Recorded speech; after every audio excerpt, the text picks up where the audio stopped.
Программа «Своими глазами». Продолжается эфир «Эхо Москвы». В студии Алексей Нарышкин. Добрый вечер.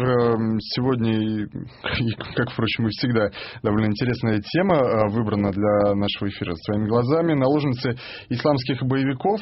Делаем эту передачу по мотивам публикации в «Новой газете». И напротив меня Елена Костюченко, корреспондент этого издания. Елена, добрый вечер. Здравствуйте. В центре вашей публикации история женщины-езидки, которая была в плену у боевиков исламского государства, запрещенного в Российской Федерации. Она подвергалась изнасилованиям и различным каким-то таким пыткам и экзекуциям. Скажите, пожалуйста, подробнее о том, что это за женщина и как вы ее вообще нашли. Я вот только слушателям скажу, что материал, не то чтобы он довольно кровожадный, но такой вот серьезный, и читать некоторые фрагменты тяжело, тем более вы решили с редакцией даже обрамить его таким объявлением 21+. Да. Так все-таки, что это за женщина, как ее зовут, где вы ее нашли? Вот она. Ее зовут Надя Мурат Баситаха, ей 21 год. Она езидка из деревни Коча, это в Северном Иране. Сама деревня находится в 30 километрах от Синджара. Это последняя езидская деревня, вокруг уже мусульманские села начинаются. Она пробыла 3 месяца в плену у боевиков ИГИЛ, была 4 раза перепродана. Потом ей, к счастью, удалось бежать, и сейчас она находится под программой защиты свидетелей в одной из европейских стран. 16 декабря она выступала в ООН с рассказом о геноциде своего народа. Но сложно было ее найти, потому что правительство той страны, где она сейчас находится, отказалось помогать нам по причине ее безопасности, поэтому... А с чего, Елена, начинали поиски вообще? То есть, я так понимаю, вот это выступление на ООН, вы обратили там... Мы через какое-то время вычислили страну, где она находится, написали официальный запрос, нам пришли официальные отказы, мы неофициально обратились, нам неофициально отказали. А параллельно начали искать каких-то людей по теории 6 рукопожатий, и в итоге оказалось, что через 2 человека, собственно, я ее знаю. Но страну вы не назовете? Нет. Это соображения безопасности какие-то? Естественно. А если вот сейчас она проходит по программе свидетелей, ей что-то угрожает? Она сейчас активно выступает и рассказывает, что на самом деле происходит в исламском государстве. То есть именно из-за того, что известно, что группа исламского государства действует за пределами самопровозглашенного исламского государства, то я думаю, что опасения правительства страны, где она находится, не беспочвены. У нее статус беженки? Я думаю, да. А общались вы у нее в каком-то временном жилище или у нее собственный дом? Нет, мы сняли номер в гостинице, пригласили ее туда. Даже пришел наш переводчик и ее сопровождающий, и мы разговаривали. Сопровождающая — это охрана? Не совсем охрана, скорее ее друг, который ей помогает немного ориентироваться в Европе. Все-таки реальности отличаются, конечно.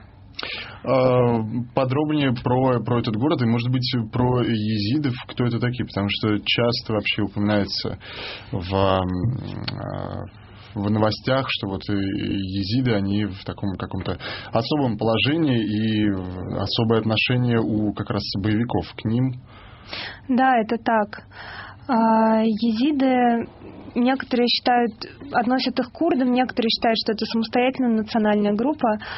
Их по разным оценкам от 1 миллиона до 1,5 миллиона живет в мире. В основном они живут компактно в Ираке, в Сирии, в Турции 80 тысяч, по-моему, если я не ошибаюсь, могу ошибиться, живут в России. Они отличаются от других курдов религии. У них их религия синкретическая, там часть зороастризма, есть какие-то заимствования из христианства, из иудаизма, из ислама. Живут довольно простой жизнью, более-менее закрыты, они не распространяют свою религию, то есть вы или я, мы не сможем принять езидизм. И исламское государство признало их язычниками, и, соответственно, все те нормы, которые, как они считают, заповедовал пророк в отношении язычников, они применяют к ним. То есть мужчин убивают, а женщин и детей угоняют в рабство. То, что история вот этой Нади Мурад Баси Тахи, она начинается с прошлого года, насколько я понимаю. Вот это вот именно цепочка трагических событий. Почему трагических? Потому что у нее же убили всю семью практически. Да, так и есть. С позапрошлого года получается, потому что когда 3 августа 2014 года исламское государство, боевики исламского государства захватили Синжар, это, собственно, самый крупный город езидов в Ираке. Массово пытались бежать мирные жители местные в горы, и боевики их расстреливали, и уже тогда, вот только в тот день, по оценкам правительства Курдистана, погибло 3000 человек. Ее деревня, собственно, была захвачена в тот же день. Как захвачена? То есть она рассказывает, что пришли боевики, расставили блокпосты, перекрыли первым делом дороги, запретили всем покидать деревню, и прошли по домам, собрали оружие, у кого было. 14 августа к ним в деревню пришел эмир боевиков Абу Хамза аль-Хатуни, который их старости выдвинул ультиматум, что либо вы в течение 3 дней до воскресенья принимаете ислам, либо мы вас убиваем. Но, как говорит Надя, они не стали ждать. Уже на следующий день, 15 числа, боевики вернулись в село, велели всем жителям собраться около школы. Собралось 1700 человек. Там их разделили на женщин и мужчин. Мужчин оставили на 1 этаже. Потом вот этот вот Абу Хамза аль-Хатуни предложил, предложил принять им ислам. Никто не захотел. И тогда мужчины их погрузили в пикапы, чуть-чуть отвезли в сторону и расстреляли. Надя говорит, что было расстреляно 700 человек, среди которых было 6 ее братьев и много других родственников. Здесь можно вас перебью, потом продолжим восстанавливать такую хронологическую цепочку. Из вашей публикации, из вашего интервью с этой девушкой я понял, что для езидов конкретно это очень принципиальный вопрос, под угрозой чего-либо не отказываться от своих религиозных убеждений. Почему это так? Как вы нашли вы для себя ответ? Может быть, она вам объясняла? Потому что, насколько я понял, несколько раз перед ней и перед ее семьей, родственниками, близкими и просто теми же жителями вставал выбор. Либо вы принимаете ислам и соглашаетесь носить одежды, либо вас ждут изнасилования и прочие какие-то пытки. Она говорила, что все в ее деревне были верующими людьми и что вера является основой их жизни. Но впоследствии, когда она дальше уже продолжала рассказывать, она говорила, что в какой-то момент, когда ее уже продали и ей в очередной раз предложили принять ислам, она сказала, что я готова принять ислам, если вы не будете насиловать меня. Ей сказали, что мы все равно будем с тобой спать, ты здесь для этого. То есть я не уверена, что принятие ислама от чего-либо спасло бы этих людей.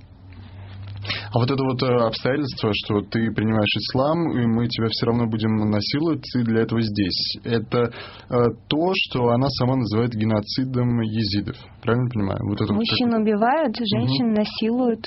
И там тоже есть очень много сообщений об убийстве женщин. Это геноцид. Это не как бы геноцид, это геноцид. Вернемся к событиям, когда было захвачено ее родовое село. Значит, 6 ее братьев увезли, я так понимаю, на расстрел. Увезли 700 человек, среди которых были 6 ее братьев. В том числе ее братьев. Да. Что женщины, пожилые люди, дети? Их потом перевезли в другое село, соседнее село Салах, согнали в школу, там уже их начали сортировать на категории. Это такая общая история. Я потом говорила еще с профессором, который интервьюировал очень много сбежавших из плена, и все из них рассказывают, что их сортируют на замужних женщин, пожилых женщин от 40 лет, детей и девушек. И пожилых женщин, их оказалось 80 человек, их вывели из школы и тоже расстреляли. И среди них была мама Надя. То есть это, получается, такой специальный отбор женщин, которые могут впоследствии удовлетворять какие-то там половые потребности вот этих боевиков. Видимо, так. Специально такой кастинг, что ли, уж, простите меня за это слово, проводит. Надя оказалась в группе, сложно сказать, счастливчиков, но тех, по крайней мере, кто остался в живых. Надя оказалась в группе тех, кто остался в живых. 150, ее отделили, отсортировали как девушку, и 150 девушек и детей, я бы сказала, потому что это были девочки от 9 до 25 лет. Это, соответственно, те, кто потом подвергался изнасилованию. Да. Их погрузили в автобусы и повезли в сторону Мосула. И вот Надя рассказывает, как они, собственно, ехали. Они не знали, зачем их везут. У них только что убили их родных мужчин, убили матерей. И в автобусе, где ехала Надя, был боевик Абу Батат, который начал просто светить в лица девушкам сотовым телефоном, смотреть, как они выглядят, приставать к ним. И в какой-то момент девушки начали кричать, автобус остановился, к ним зашли боевики, и когда девушки начали говорить, что вот он к нам пристает, они сказали: вы здесь для этого, именно для этого. И вы... до этого момента вообще никто не знал, что с ними будет? Нет, они не понимали, куда их везут, что с ними будет. И им сказали, что их везут в Мосул. В этом самом селе родовом, в котором жила Надя, наверняка есть интернет, телевизор. Они же, в принципе, понимали, что такое исламское государство, на что способны эти боевики? Они очень слабо понимали, что такое исламское государство, потому что они не верили, что оно придет и захватит их. Надя говорит, что только в июне, когда они захватили Мосул, она видела новости по телевизору, но она не обратила особого внимания, потому что никто из них не верил. Она говорит, мы даже не закрывали двери в свои дома. Она говорит, что она помнит, что мужчины обсуждали, что делать, если они перейдут к нам, но это было такое довольно теоретическое обсуждение. Я думаю, свою роль сыграло еще то, что чиновники и силовики Курдистана, которые были в Синджаре, и федеральное иракское правительство, они заверяли езидов, собственно, синджарских, не бойтесь, мы вас что не бойтесь, вам нет смысла никуда бежать, становиться беженцами, мы вас будем защищать, и никто вас не захватит. И они говорят, мы верили. Я слушателям напомню, что в эфире «Эхо Москвы» в программе «Своими глазами» сегодня Елена Костюченко, корреспондент «Новой газеты». Елена побывала не так давно, кстати, когда вы в декабре еще были? Нет, в январе. В январе уже. В январе Елена в самом начале побывала в одной из европейских стран, где встретилась с девушкой, езидкой, зовут ее Надя Мурат Баси Таха, и она была некоторое время в плену у боевиков исламского государства. Группа вот этих девушек, которых отобрали по понятным, наверное, для исламистов признакам и критериям, привезли в Мосул. Мосул, я так понимаю, это ставка, если можно так сказать, исламистов, боевиков. Ну да, это один город. из главных городов. Они называют своей столицей Ираку, но Мосул это тоже крупный город. Их привезли в главный штаб и завели в какую-то большую комнату, где уже находилось много женщин и детей. И Надя рассказывает, что она подошла к одной женщине, спросила, кто вы, сколько вас и что с вами делали. Вот. Это была женщина, у которой было 2 детей. Она сказала, что ее захватили еще 3 августа во время, собственно, когда брали город Синджар. И 400 человек их привезли, собственно, сюда. И что каждый вечер приходят боевики и выбирают себе девушек. Вот. Но пока еще не брали женщин с детьми, но, видимо, раз вот их, как бы, Надю и других свежих, как бы, вполне не доставили, то, видимо, в самое ближайшее время кого-то заберут из них. И Надя говорит, что на следующий день с утра всю группу женщин, то есть и тех, которые до этого находились в штабе, и вот тех 150 человек, которых привезли из деревни Коча, их разделили на 2 группы. 63 девушки боевики отобрали и оставили в Ираке, вот, а всех остальных увезли в Сирию. И среди тех, кого увезли в Сирию, было 2 сестры Нади. Кстати, забегая вперед, сестры, их судьба известна? Да, их судьба известна. Так же, как и Надю, их много раз перепродавали. и потом за большие деньги выкупили родственники. Сейчас они вместе находятся? Нет, одна из них находится в Курдистане, в лагере для беженцев, а другая из них попала под специальную программу помощи жертвам ИГИЛа в Германии, и она находится в Германии. Что дальше происходит с Надей? Надю и еще 62 девушек переводят в другое здание. Там они находятся 2 дня. Окна, она говорит, были закрыты чем-то черным, и не было понятно, сколько времени. Только когда им приносили еду, они спрашивали, сколько времени. И потом вечером 18 августа к ним зашло около 100 боевиков и начало просто ходить и выбирать себе девушек. И Надя говорит, что просто всех накрыл ужас. Это был очень страшный момент. Все кричали, некоторые падали в обморок, кого-то рвало. Вот. Надя в тот момент от всей ее семьи, с ней осталось только 3 племянницы, девочки 15, 16, 17 лет. И они скорчились на полу, обнимали друг друга. И Надя говорит, что она заметила, как от двери к ним идет очень большой человек. Она говорит, как 5 человек вместе, какой-то огромный боевик. Он подошел, пнул Надю и сказал: «Вставай». Вот. Надя не стала вставать, он снова ее пнул. Она сказала: «Я боюсь тебя, я лучше пойду с другим».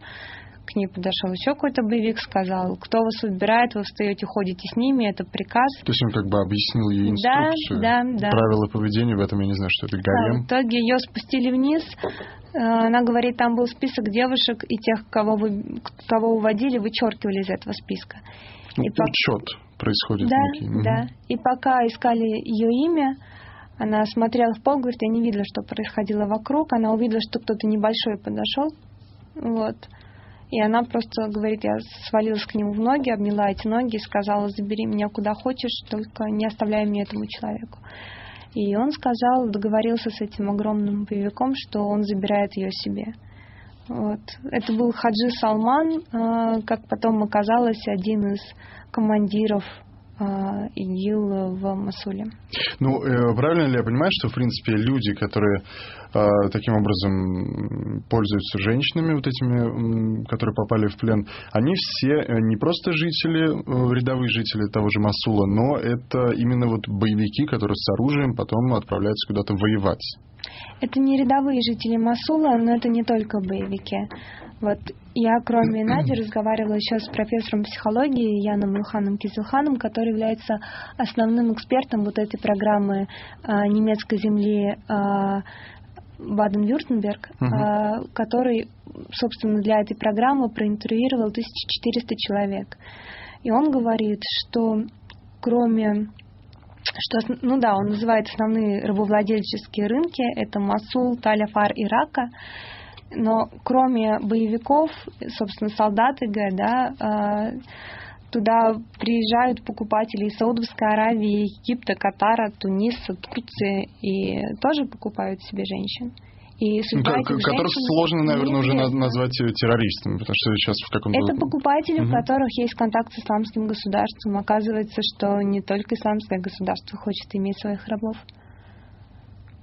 Этот военачальник или солдат, что он дальше делал, я не знаю, как строилось общение, можно ли это назвать общением, взаимодействие. В итоге он все-таки эту Надю изнасиловал. Да, он привез ее к себе в штаб. Кроме него там находилось еще 6 охранников и водитель. А женщина, простите, пожалуйста, женщина становится собственностью вот этого человека, который ее забрал. Да. То есть он имеет право ее таскать по каким-то точкам и не обязательно ее возвращать вот в это. Да. Собственно, он ее забрал себе.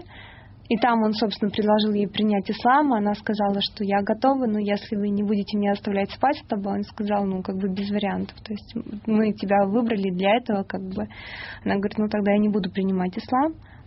Он велел ей раздеться. Она сказала, что у нее месячные начались в тот день, когда убили ее родственников.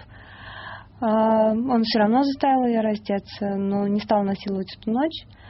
Но сказал, что на следующий день с утра он увидел, что вечером я приду к тебе, и мне все равно что у тебя происходит с телом. И просто в какой-то момент к ней пришел его водитель, принес ей одежду, косметику, сказал, что ты должна помыться и готовиться.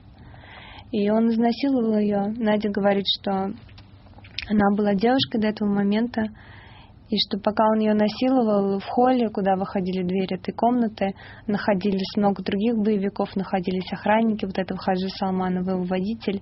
И она звала на помощь, но никто не отреагировал. А на следующий день он ее повел, заставил одеться в черные одежды, ну вот, видимо, покрыть голову. И повез... Никап или как это называется? Да, и повез ее в шариатский суд Мосула, потому что на территориях, которые захватывает ИГ, они организуют шариатские суды. И она говорит, я увидела там 1000 девушек, таких же, как я, в черных одеждах, рядом с каждой стоял боевик. Их за что судить? Нет, их не судили, их регистрировали. То есть это своего рода ЗАГС? Это не ЗАГС, нет. Но их привели туда, там был судья, собственно, шариатского суда, Кади Хусейн. Он прочитал над ними какие-то строки из Корана, заставил девушек произнести слова, которые... Шахаду, да, после которой ты становишься мусульманкой. То есть это обряд был? Что-то вроде. Но главное было не в этом. После этого их отфотографировали, и под каждой фотографией написали имя владельца девушки и телефон владельца девушки. Эти фотографии разместили на стене суда. То есть в случае, если она теряется, бежит куда-то, звони... Нет, я думаю, не для этого. Надя говорит, что в этот суд приходили другие боевики, солдаты, которые хотели себе женщину. И если кто-то нравился из девушек, чьи фотографии были на стене, они звонили владельцу и договаривались. То есть это база данных, это такие объявления? Это объявление... как раз вот первый этап вот этой вот торговли. Да, Надя говорит, что девушек можно было купить, можно было взять в аренду, можно было получить в подарок, можно было за девушку расплатиться деньгами или вещами, или просто договориться. То есть, в общем, эти фотографии разместили на стенах. Но это вот в этом месте, в шариатском суде только висит? Или это как-то по всему Мосулу размещено? Надя говорит, что она видела это в шариатском суде. И потом уже, когда ей удалось сбежать, она видела фотографию, именно эту фотографию свою, которую делали там, на КПП. Уже с объявлением «Сбежавшая езидка, верните ее обратно». Я думаю, мы еще подробно об этом во второй части программы нашей поговорим. Важный момент. Правильно ли я понял из статьи в «Новой газете», что, в принципе, вот эти боевики, которые берут в плен этих женщин, насилуют их, они при всем при этом еще... У них есть семьи? Да. Известно, они многоженцы или у них, не знаю, просто по одной жене дети? Я не знаю, сколько у них жен, но да, и профессор, с которым я беседовала, тоже говорит об этом. Он говорит, что в Раке сейчас находится 300 чеченских семей. То есть это именно мужчины, которые привезли своих женщин и детей в Раку. Но которые при этом боевики исламского государства. А вот, например, женщины-езидки, или, в принципе, женщины, которые оказались в плену у игиловцев, они могут стать их женами официально? То есть, скажем, поменять свой статус? Я не слышала о таком. Нет. Грубо говоря, хорошо, я принимаю ислам, но я хочу стать твоей женой, все, только не надо вот это вот насилие. Нет, я не слышала о такой возможности, и рабыни — это именно рабыни. У них довольно строгое деление людей на категории. Рабыня не может стать женой. Елена Костюченко, корреспондент «Новой газеты», в программе «Своими глазами» на «Эхе Москвы». Мы говорим о наложницах исламских боевиков, о тех женщинах, в частности, езидках, которые попали в плен к ИГИЛ. Продолжим наш эфир через 5 минут. Программа «Своими глазами». Программа «Своими глазами». 21:35 в российской столице. Вы слушаете радиостанцию «Эхо Москвы». Вторая часть программы «Своими глазами». Сегодня в студии Елена Костюченко, корреспондент «Новой газеты». Меня зовут Алексей Нарышкин. И тема наша «Наложницы исламских боевиков». Вышел материал на этой неделе, в понедельник, в «Новой газете». Там публикуется рассказ бывшей пленницы боевиков исламского государства. Зовут ее Надя Мурат Баси Таха. И еще раз, Елена, сколько месяцев она пробыла в плену? 3 месяца до побега. Мы остановились на том, что она поступила, скажем так, перешла в пользование некого боевика Хаджи Салмана. Да. Правильно? Я хотел, прежде чем мы продолжим, спросить, а вообще, когда Надя вам это все рассказывала, вот ее эмоциональное состояние, оно каково? Она держится с огромным достоинством, большой смелостью. Она говорит, что у нее есть цель, она хочет, чтобы геноцид ее народа прекратился. Она говорит, что 3400 женщин, девушек и детей, которые пропали, и до сих пор неизвестно, где они во время захвата Синджара, неизвестна их судьба, и до сих пор многие женщины находятся в плену, и вот профессор, с которым я беседовала, говорит, что где-то 5000 женщин находятся в плену. И Надя поставила своей целью донести информацию о том, что реально происходит в исламском государстве, и найти способ остановить геноцид. Поэтому ее встреча с нами, она со своей стороны была очень замотивирована рассказать свою историю. И я ей очень благодарна. Она, конечно, невероятно храбрая. На сайте «Новой газеты» опубликовано небольшое видео. Я так понимаю, вы всю беседу писали? Да. С ней на видеокамеру. Это какое-то специальное было решение, чтобы потом, может быть, как-то это использовать как некое доказательство, подтверждение того, что вы общались с ней, ничего не придумали? Ну, моим читателям не нужно какое-то специальное подтверждение. Просто мы решили еще сделать видеоматериал, потому что то, как она это рассказывает, это тоже важно. У нас есть возможность сейчас послушать как раз фрагмент вашего интервью, и Надя рассказывает про то, как вот этот Хаджи Салман предпринял, я не знаю, как это назвать, решил наказать ее, когда Надя первый раз попыталась сбежать. Давайте послушаем.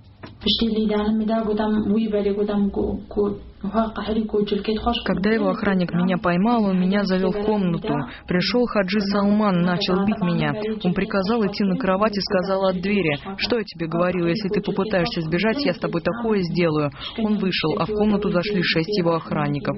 Они закрыли дверь. Это перед моими глазами сейчас все. Я помню, как меня насиловали 3. Потом я потеряла сознание, и я не знаю, сколько их было еще, что было потом. На следующий день в 8 утра я открыла глаза. Никого в комнате не было. После этого 3 дня я оставалась в комнате. Мне очень было больно, я не могла встать. Никто не подошел ко мне, только иногда эти охранники приносили мне еду. Говорила как раз Надя Мурат Баситаха, действительно спокойно, довольно говорит, как вы сказали, с достоинством. То есть, видимо, она все-таки смогла в каком-то смысле оправиться от всех этих потрясений. После вот этого группового изнасилования Хаджи Салман от нее решил отказаться, насколько я понимаю. Да, ее продали. Ее продали 2 мужчинам из города Хамдания. И она рассказывает, что когда они привезли ее, выпустили в комнату, там было очень много езидской одежды на полу, женской. И они сказали ей, что до нее они насиловали в этой комнате 11 женщин. Она у них пробыла 2 недели, у каждого по очереди. Потом к этим 2 приехали 2 других мужчин, привезли 4 девушек, тоже в черных тряпках. Им запретили разговаривать друг с другом, поэтому она не знает, откуда были эти девушки. В общем, они обменялись, получается, ими оставили этих 4, забрали Надю. Эти 2 служили на блокпосту, она пробыла там ее тоже насиловали. И потом они продали ее водителю из города Мосул, то есть ее вернули в Мосул. Она у него пробыла 2 дня, и на 3-й день он сказал ей, что тоже хочет ее продать, что он сейчас пойдет за красивой одеждой для нее. Она должна помыться, одеться. Чтобы она приобрела некий какой-то товарный вид, можно было за нее выручить больше денег. И там речь идет именно о том, что получаешь деньги за женщину. Или какой-то, не знаю, там, верблюдов, баранов. Деньги все-таки. Но у ООН есть прайс-лист, который был распространен в исламском государстве, в каком-то из городов.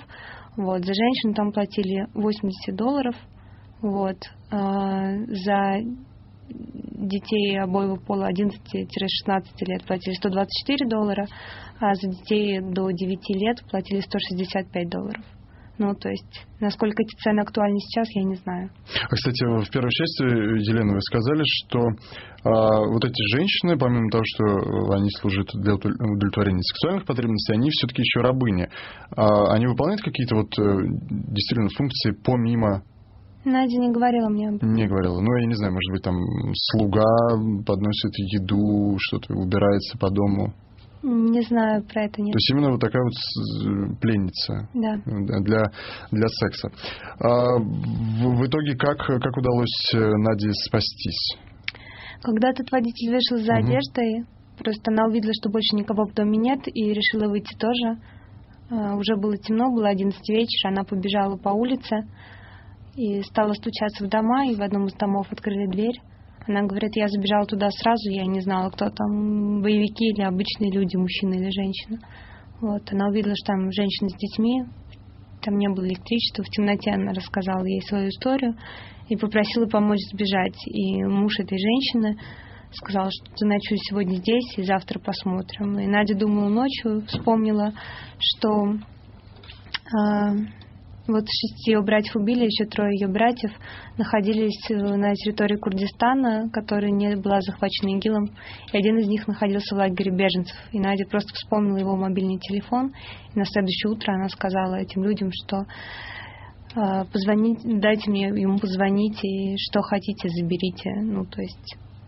Но вот. С точки зрения людей, которые ее приютили, это же был определенный риск. Это был огромный риск, вот, но они решились. То есть брат перевел им деньги, они Надю одели в очень закрытый никаб, видны были только глаза, и дали ей удостоверение вот жены этого мужчины, мусульманки. И с этим удостоверением он ее провез через 3 блокпоста. Она говорит, даже не смотрели на лицо, смотрели на удостоверение. И на этих блокпостах она видела свою фотографию с объявлением о розыске. Угу. Таким образом, они добрались... Ну, как раз вот та фотография, которая была сделана вот на том шариатском суде, видимо, да? Да. Таким образом, они добрались до Киркука. Это приграничный город между так называемым исламским государством Курдистаном. И там на КПП ждал ее брат. Таким образом, она спаслась. Получается, есть некая такая вот прямо настоящая граница между Курдистаном и исламским государством. Но эта граница двигается, потому что обе стороны пытаются наступать, пытаются отбивать города. Но, тем не менее, есть какие-то вот формальные признаки государства в именно исламском государстве. Ну, контрольно-пропускной пункт. Очень старается выглядеть как государство. Там есть Министерство здравоохранения, там есть суды. Ну и в частности вот свои пограничники есть, которые отслеживают документы. Ну, вот рабочие на КПП, да, солдаты на КПП. И получается, выехать можно даже при предъявлении каких-то документов с этой территории. Потому что в моем представлении все, кто оказывается на тех землях, которые под контролем исламского государства, оттуда невозможно выбраться. Ну, я думаю, как бы ты ни хотел, можно убежать. В категории населения делается исключение. Когда я сказала, что ей Наде дали удостоверение жены этого мужчины, мусульманки, понимаете, в удостоверениях личности в Ираке сразу после имени, насколько мне известно, пишется религия. И если там написано мусульманин, и если ты путешествуешь с семьей и можешь объяснить на КПП, зачем и куда ты едешь, и когда вернешься, то, видимо, получается вывозить. «Новая газета» опубликовала историю учителя из Дагестана, который вывозил из исламского государства 2 своих детей. И он точно так же на КПП объяснял, что они едут в приграничный город в гости к родственникам, и потом уже там он тайно переходил границу. Естественно, люди бегут оттуда, но это сделать очень непросто. Правильно ли понимаешь, что когда она пересекла границу от исламского государства и Курдистана, она попала к своему брату уже наконец-то в этом лагере беженцев? Да. Сколько потом времени ей понадобилось, чтобы перебраться вот в Европу? Я не знаю, я не расспросила ее про это. Но когда она перебралась в Европу, естественно, какое-то время она лечилась. Вот. И потом просто, да, общаясь с активистами, просто она приняла решение говорить о геноциде. Потому что, как она говорит, совесть мира не пробудилась, и женщин, и детей, которые остались там, женщин и девушек, которые перепродают, некому освободить. И она решила, что это важнее, чем не знаю, стыд, боль, которую она чувствует, когда рассказывает эту историю. И я очень уважаю за это решение. Что говорит Надя про усилия международного сообщества, антиигиловской коалиции, в которой есть США, Россия, которая участвует в сирийском конфликте, вот по борьбе с исламским государством? Ее интересует вообще вот эта вот страна, скажем так, военная? Ну, разумеется, она следит, но она говорит, что это незначительное усилие. И очень мало и ООН, и международное сообщество говорит о геноциде езидов. И 16 массовых захоронений, которые были найдены после освобождения города Синджар, они толком не обследованы международными наблюдателями, то есть останки людей не исследованы. Она считает, что этих усилий недостаточно. Ну, и что, в принципе, очевидно. Планы Нади, вот помимо придания огласки всех вот этих историй. Она говорит, семья, хочет ли она... Она говорит, что у нее сейчас есть основная цель. Это спасти тех людей, которые по-прежнему находятся там. Среди них находятся 2 ее племянницы. То есть одной племяннице ее тоже перепродавали много раз. Ей удалось сбежать. Про судьбу 2 других ничего не известно. Точно так же, как неизвестно про судьбу большинства девушек из деревни Коча, которые угнали вместе с Надей. Это ее одноклассницы, подруги, односельчанки. Она хочет спасти их, а потом думать о своей жизни.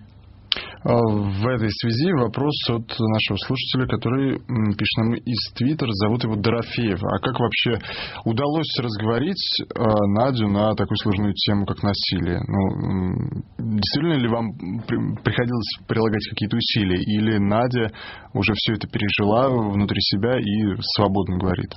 Ну, сначала разговор, конечно, шел тяжело, но потом получилось построить диалог.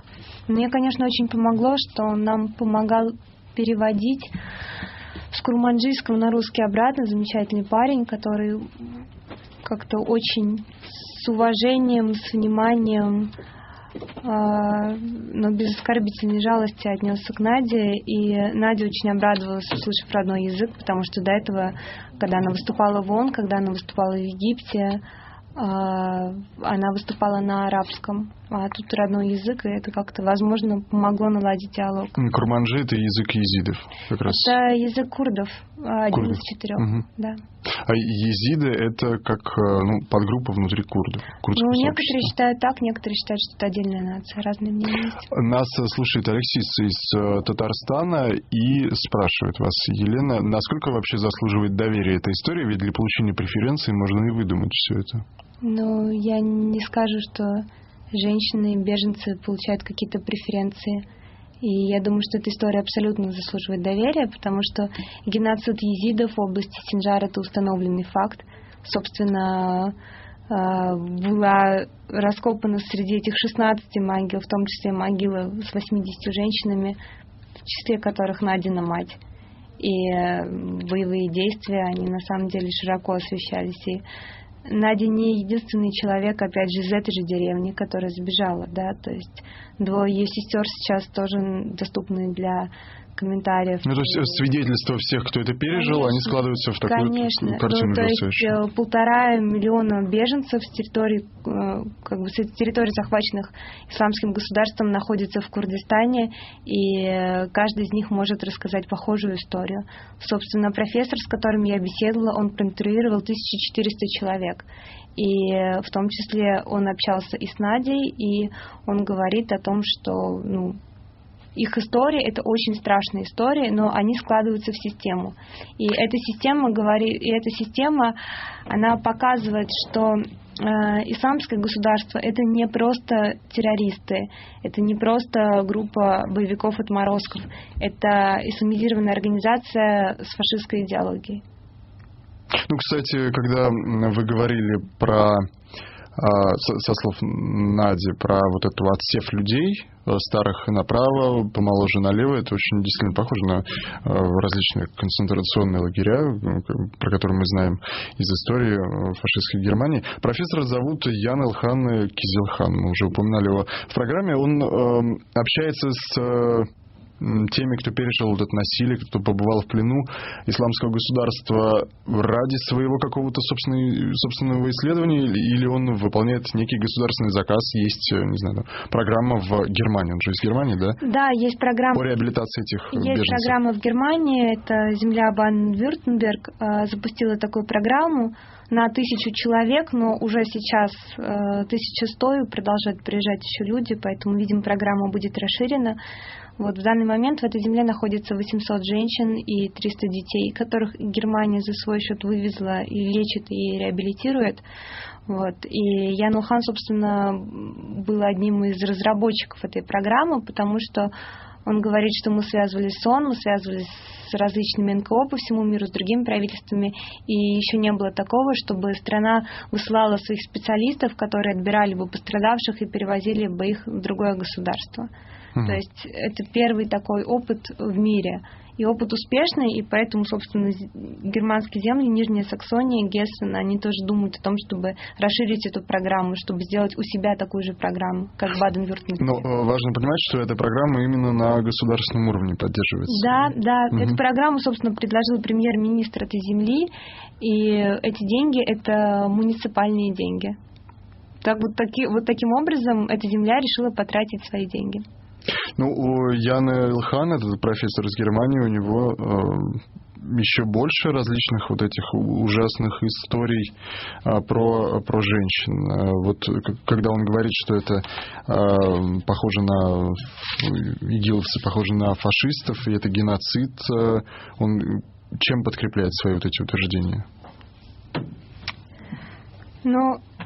Я знаю, у вас история, которую вы опубликовали про ребенка в банке. Да. Он рассказал, что 26 января приезжает в Германию по этой программе женщина с 2 детьми, езидка, ей 26 лет. Она была тоже захвачена в плен и несколько раз перепродана, и в итоге она оказалась у одного боевика, который заставлял ее учить Коран каждый день по одному стиху Корана. Вот. Но как бы заставлял ее учить на арабском, а ее родной язык — это курдский язык, один из курдских языков, и она делала ошибки. Он ее бил за эти ошибки. На тот момент у нее было 3 детей. Девочка 2,5 лет, девочка 5 лет и мальчик 7. И когда она в очередной раз делала ошибки, как бы декламируя Коран, он так рассвирепел, что взял вот девочку 2,5 лет. Они там хранят масло в таких жестяных банках, вот такого примерно размера. Он засунул ребенка туда и выставил на солнце. И девочка пробыла там 7 дней. Матери запретили доставать ее. Боевик сказал, что если она достанет свою младшую дочь, то он убьет 2 остальных ее детей. И только 1 раз в день он разрешал кормить девочку, выносить ей еду. Но из-за того, что банка была перегрета, там страшная жара в Ираке поднимается. Но девочка умерла в итоге. Да, девочку рвало. И потом этот боевик через 7 дней достал этого ребенка, бросил его в ледяную воду. У девочки выскочил глаз, и потом он бил ребенка, пока не сломал ей спину. И девочка умерла через 2 дня в агонии просто. Ведь там же рядом вот с этим боевиком полно людей. Опять же, не только тех, кто поддерживает ИГИЛ обеими руками, но и простых жителей. Никто не вмешивается в эту ситуацию. То есть все смотрят на эту банку с ребенком. Я не знаю, кто еще жил в доме этого боевика, но я должна сказать, что, насколько известно, в исламском государстве очень поощряется режим доносительства.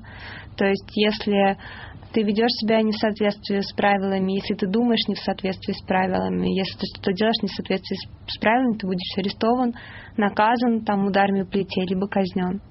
И это тоже известные факты. Местное население, действительно, я знаю, и от Нади, и от профессора я знаю много случаев, когда местное население, рискуя собой, вывозило людей. Вот. Кто-то зарабатывал на этом, кто-то вывозил просто так. Но, естественно, это делалось с огромным риском для себя, для своей семьи. Вопрос еще успею прочитать с СМС от Тани. Не хочет ли Надя, героиня вашей публикации, мстить мусульманам теперь? Нет. Она сейчас посещает исламские страны. Она уже была в Египте, общалась с президентом Египта, выступала с лекцией в университете, выступала на местных телеканалах. Сейчас планирует визит еще в несколько арабских стран. И она считает очень важным рассказывать в арабских странах, откуда в том числе вербуется молодежь для исламского государства. Рассказывать о том, что такое исламское государство, о том, что исламское государство по сути своей, оно позорит ислам, и оно не имеет отношения к исламу. В общем, нет, она совершенно не собирается мстить мусульманам. Наш постоянный слушатель Дмитрий Месяцев интересуется, хочет ли Надя вернуться домой после освобождения ее родины? Технически ее деревня уже освобождена, но, насколько мне известно, там сейчас не осталось местных жителей. Она говорит, что никто из ее деревни не избегнул убийства либо плена. То есть деревня вымерла, там же всех вывезли и, собственно, куда возвращаться? Сейчас эти земли — это не безопасные земли. То есть они опять же могут перейти в мне контроль известно, исламского что в конце декабря исламское государство опять пыталось отбить Синжар, и, собственно, боевые действия идут там. И я не думаю, что беженцам сейчас имеет смысл какой-то возвращаться на ту землю. Спасибо огромное. Елена Костюченко, корреспондент «Новой газеты», в программе «Своими глазами» на Эхе Москвы. Программа «Своими глазами».